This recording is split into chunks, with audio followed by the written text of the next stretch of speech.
Eh bien bonjour à toutes et à tous, je suis Marion Frini, créatrice de la compagnie Compte en Nombre qui propose des spectacles pour les tout petits mais aussi pour leurs parents qui sont souvent très contents d'accompagner leurs tout petits au spectacle.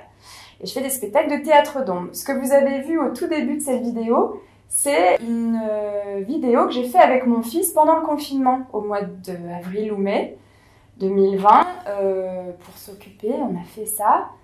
Pour mettre un peu de poésie aussi dans cette période qui était pas très rigolote où on était enfermés chez nous. Et donc moi ce que j'aimerais vous inviter à faire, eh bien c'est fabriquer la forêt que vous avez vu tourner pendant cette échappée belle du loup, qui est en fait un objet relativement simple à construire et qui peut très vite nous plonger dans un super univers. Donc j'espère que vous avez à peu près tout ce qu'il faut à la maison, mais normalement oui. Et je vous invite donc à me suivre dans ce bricolage. Ça, c'est l'objet. Je l'appelle la balade ou la forêt, ou la balade en forêt.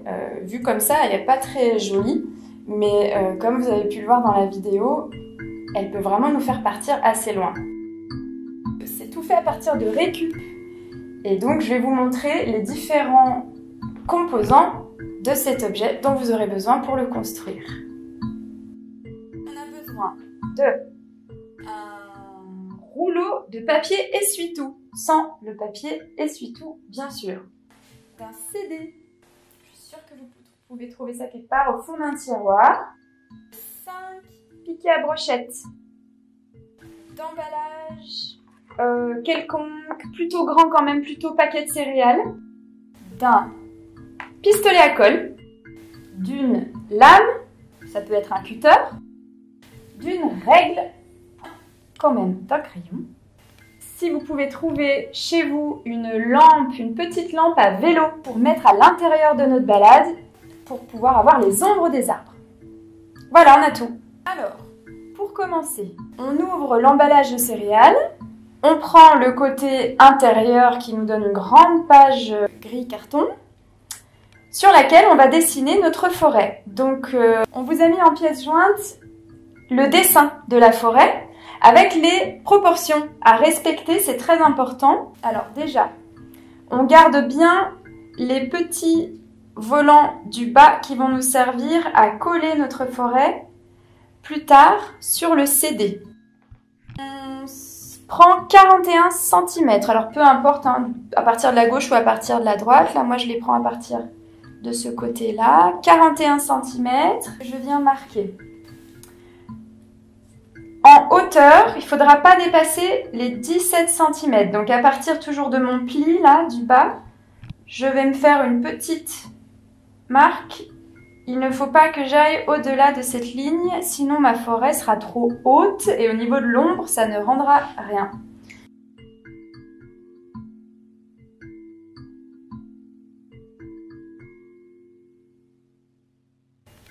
« 17 cm, c'est la totalité. Et ici, je marque les 4 premiers centimètres.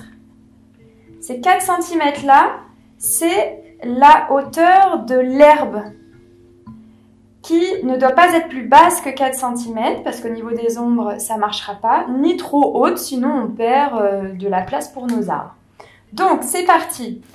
Vous êtes évidemment libre de dessiner la forêt comme bon vous chante. Par contre, il y a des proportions aussi à respecter.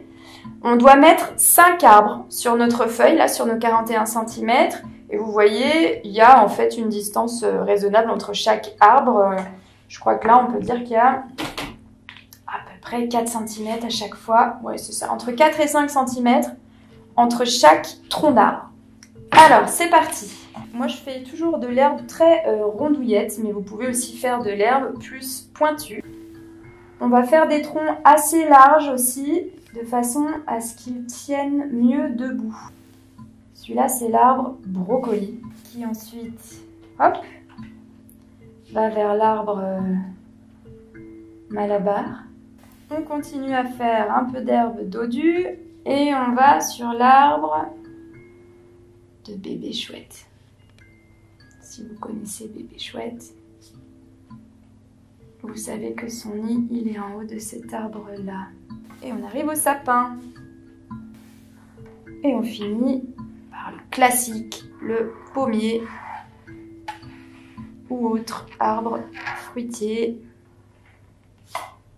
Voilà. Donc, on a notre forêt avec nos 5 arbres, chacun 4 cm environ, les séparant. On va, sur la partie qui se plie, on va cranter, voilà.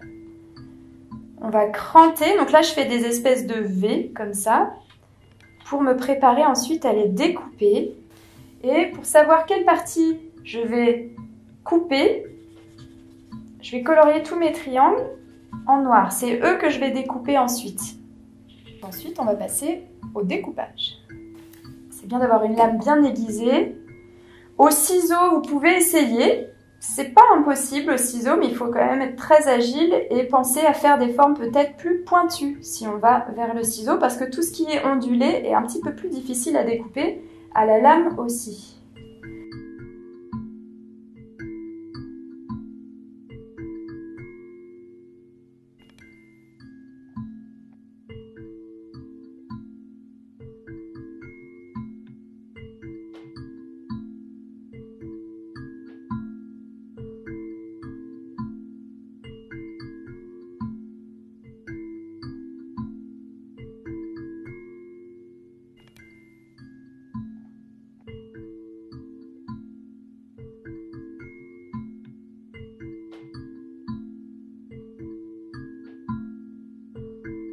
Et maintenant, on va couper les fameux triangles dont je vous parlais tout à l'heure. Donc là, vous voyez, on a déjà notre forêt qui est prête.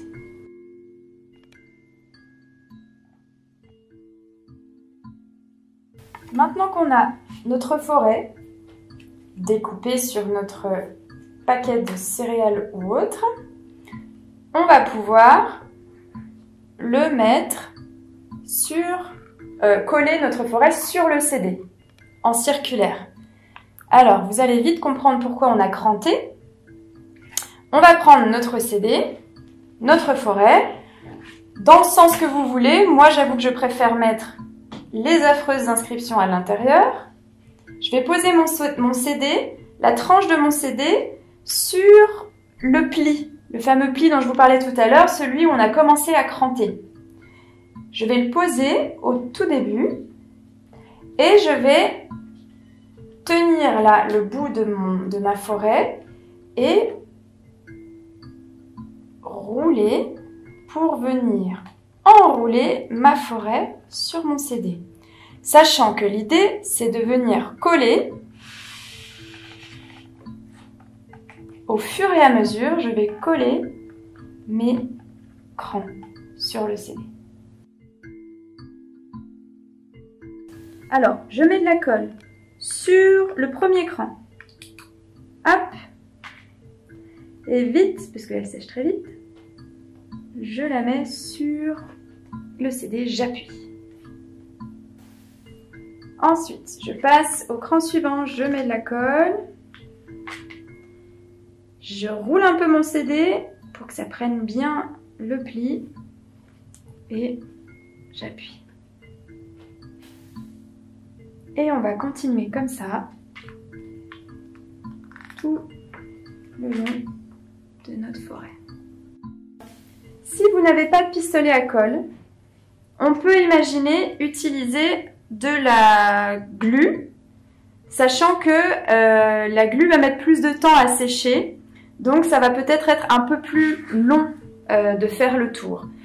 Si on veut consolider nos arbres, on peut utiliser les pics à brochette dont je vous ai parlé au départ. Ce qu'on va faire, c'est qu'on va le couper à la hauteur de notre arbre, celui qu'on choisit. Moi, je vais choisir de consolider celui-ci pour vous montrer. Voilà, consolider, c'est pas obligatoire, mais comme vous pouvez le voir, il y a un peu de jeu. Et puis, si on veut pouvoir jouer avec plus longtemps, ça peut être intéressant de le consolider. L'idée, c'est de mettre de la colle en bas du pic et tout le long du pic et de venir très vite l'appliquer. Je vous montre. le long de l'arbre. Comme ça va faire un tuteur pour notre arbre. Alors l'important, c'est qu'il touche bien le fond, qu'il touche bien le CD. Parce que c'est le CD qui forme la base pour mon tuteur. Voilà. Donc là, tout de suite, ça le redresse mon arbre. Et c'est vrai que c'est assez intéressant d'avoir des arbres bien droits qui se referment pas trop. Donc on peut faire ça sur les 4 autres arbres, histoire d'avoir une forêt bien droite. Dernière étape, on va mettre notre forêt sur le rouleau de sopalin. Rouleau de sopalin qui, vous l'aurez compris, va nous servir de poignée pour manipuler la forêt. Alors, j'ai un col qui pendouille. On va positionner le haut du rouleau et on va le mettre au centre du CD. Il n'y a rien de plus simple, on a un centre qui est tout dessiné. Donc, je mets d'abord la colle. Je mets un maximum de colle en haut de mon rouleau. Il ne faut surtout pas hésiter à mettre beaucoup de colle. Si vous avez la colle liquide, vous pouvez mettre la colle liquide plus venir renforcer avec du scotch, par exemple, si vous n'avez pas de bâton de colle, de pistolet à colle à la maison. C'est possible. Je reste appuyée un bon moment. Et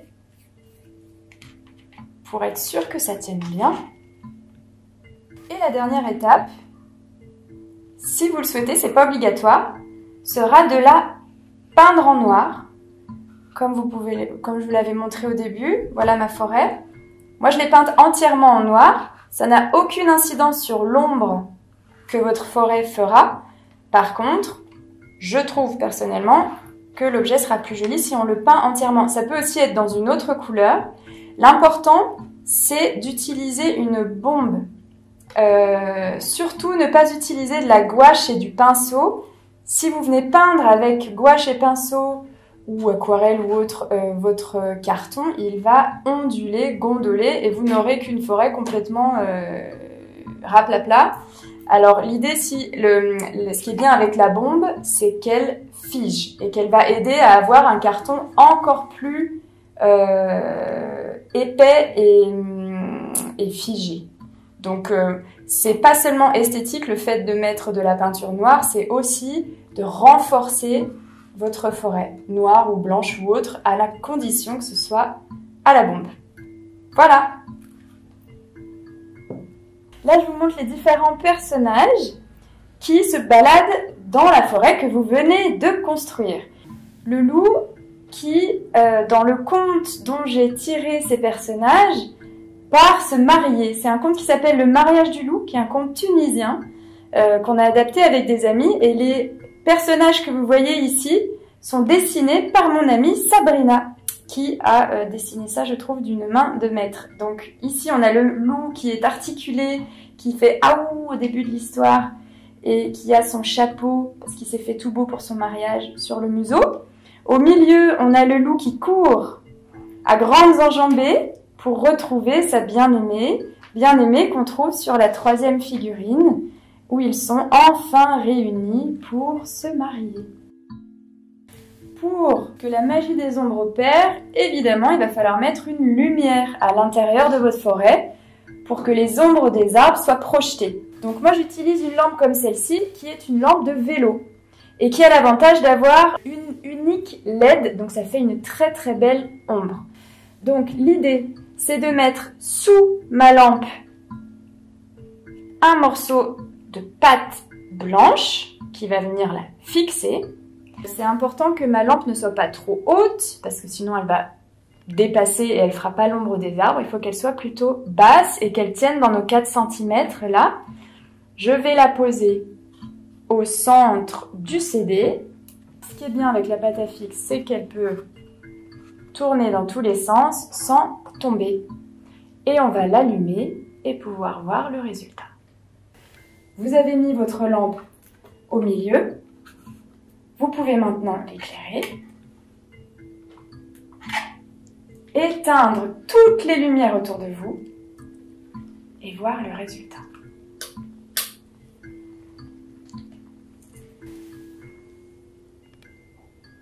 On peut faire tourner les arbres sur les murs autour de nous et selon la manière dont on va l'orienter, vous verrez que la forêt n'a jamais le même aspect. Alors, plus on sera près de notre surface de projection, le mur, et plus la forêt sera petite. Plus on va s'éloigner et plus notre forêt sera grande. Alors, si vous voulez faire se promener des personnages dans votre forêt, il faudra la mettre presque à la verticale et venir mettre votre personnage dans la lumière. Alors je recule un peu pour que vous voyez bien et je fais courir mon loup dans la forêt. Vous remarquez, peut-être pas, mais je fais du surplace avec ma silhouette du loup et c'est ma forêt qui tourne et qui donne une impression de mouvement alors que notre loup, lui, il fait vraiment du surplace et on peut le faire sauter dans les arbres. Voilà. Hop. Donc ça, c'est quelque chose qu'on peut faire, mais on n'a même pas besoin d'y mettre un personnage finalement.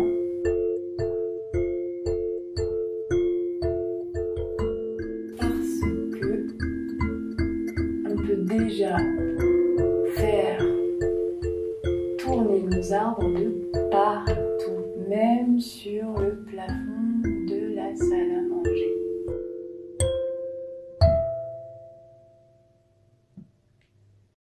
Eh bien, merci d'avoir suivi cette vidéo. J'espère que ça s'est bien passé pour vous, qu'il n'y a pas eu de problème.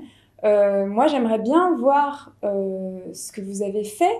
Si vous avez réussi à faire quelque chose qui vous plaît et que vous avez envie de le partager, éventuellement l'envoyer à la MJC ou l'envoyer sur ma boîte mail. Moi, je suis donc Marion de la compagnie Compte en Nombre et j'ai une boîte mail sur laquelle vous pourriez envoyer peut-être vos créations.